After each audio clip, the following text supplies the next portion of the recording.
Hi, this is Kim from Emerging Creatively Tutorials, and this is ECT TV episode 74.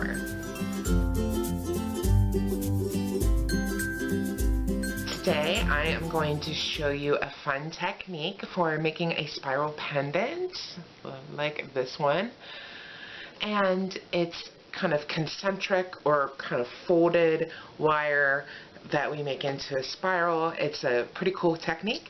So let's get started. So these are the tools and materials you'll need for your spiral pendants. So for wire, you can actually use any wire you like.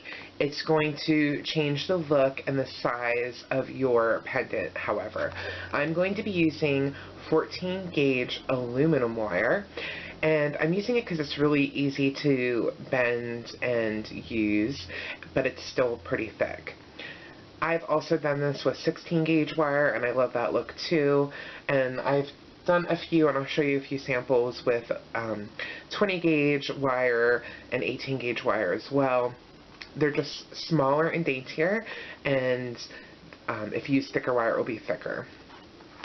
So you need wire, you'll need wire cutters. I have a ruler here, which is helpful. You will need chain nose pliers and round nose pliers. And I have a little tip for using a crimp tool for this as well, but if you don't have that, that's fine. You can use your chain nose pliers. And then you'll need a hammer. I am going to flatten my pendant, so I'm using a chasing hammer, and it has this nice round flat part, and you'll need a steel block. If you want to keep your pendant with the wire round, not flattened, then you'll want to use either a rawhide, nylon, or hard plastic hammer to hammer it instead. So I am going to start by cutting my wire, and I'm cutting just a little bit more than 12 inches. So I'm cutting about 14 inches.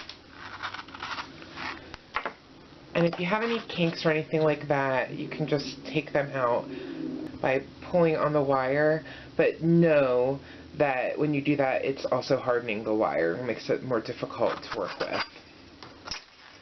So now I'm just gently kind of pulling my wire in half. I have the ends over here in my fingers, and it's basically so I can find the middle. And now I have my round nose pliers. Find the middle, and we're bending our wire in half using our round nose pliers. And the wires will cross over like this, so we're just going to pull them back straight. And actually, not even straight. I'm going to make a spiral around this way, so you can actually just sort of spiral them. Not spiral them, but kind of pull the wire so it curves around this way. And you just want to make sure that these wires are not crossed. So now, you can either use your chain nose pliers and pinch this end together, but I like to use a crimp tool, and you just squeeze it together using your crimp tool. Just put it in one of the notches. And that's what you're going for. Like I said, you can use your chain nose pliers for that as well. And again, I'm just making sure nothing is crossed. These two wires should be next to each other, but not crossing. So now we're going to start to make our spiral. So just hold the very tip in your chain nose pliers, and we're going to bend up. And okay, so I had the wire out to the side, and then you just bend up so it's up straight, and then you readjust, and you bend up, and you just keep doing this, creating a spiral. And I'm just bending both of these wires at the same time and making sure that they don't cross each other. And I'm just readjusting and just go slow. If you find one wire kind of gets a little separated, you can kind of come back and just fix it. And just continue till you either get to the end of your wire or your spiral is as big as you would like it to be.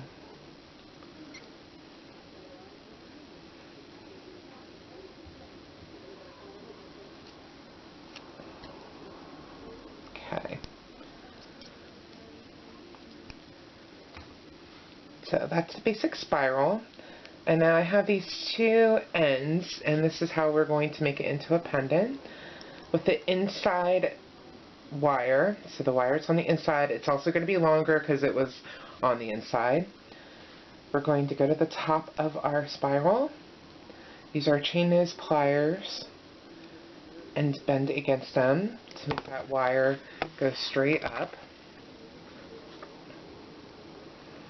And with the shorter wire, I'm just going to wrap around. Just going to go around one full time. I'm just going to leave that there for now.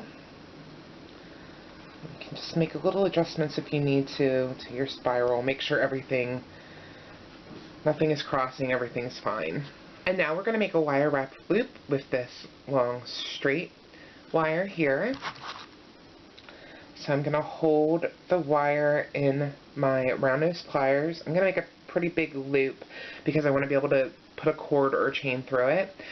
And I have the spiral this way, so I can make the loop kind of going around this way.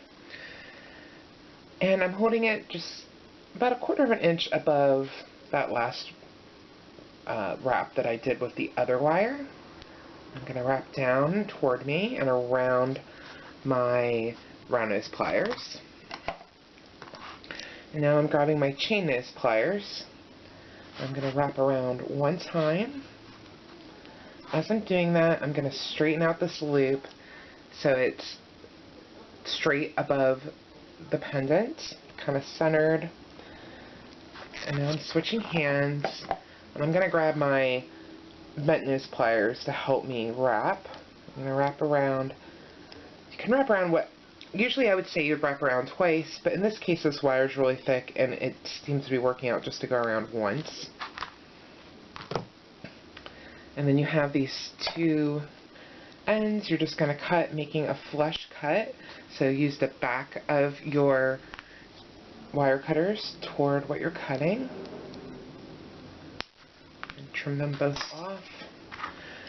And then come back in with your chain nose pliers just to make sure those ends are not sticking out.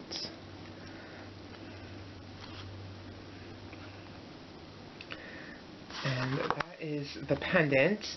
Now I'm going to hammer it, and as I mentioned, you have two options. I'm going to hammer mine flat using a chasing hammer, or you can just hammer it to harden it without flattening the wire using a rawhide or nylon hammer.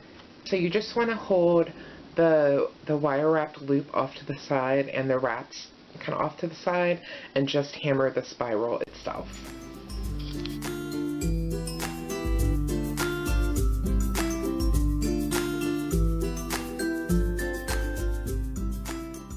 So that is the spiral pendant.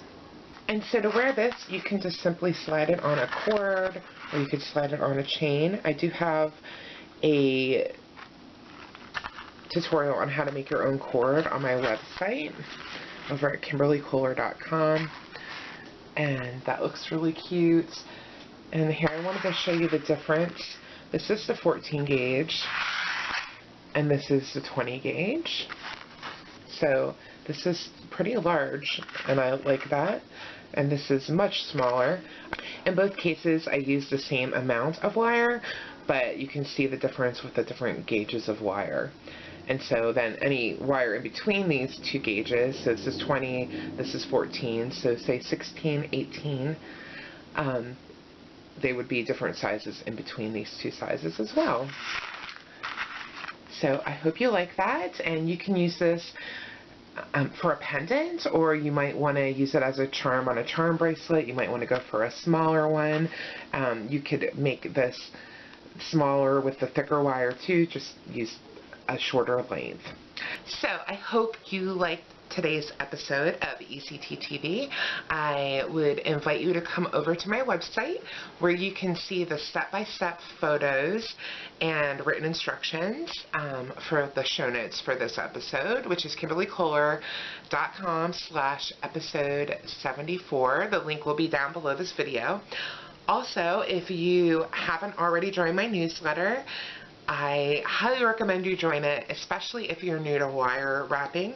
I have an Intro to Wire Wrapping e-course, which is completely free. When you sign up for my newsletter, you get it automatically.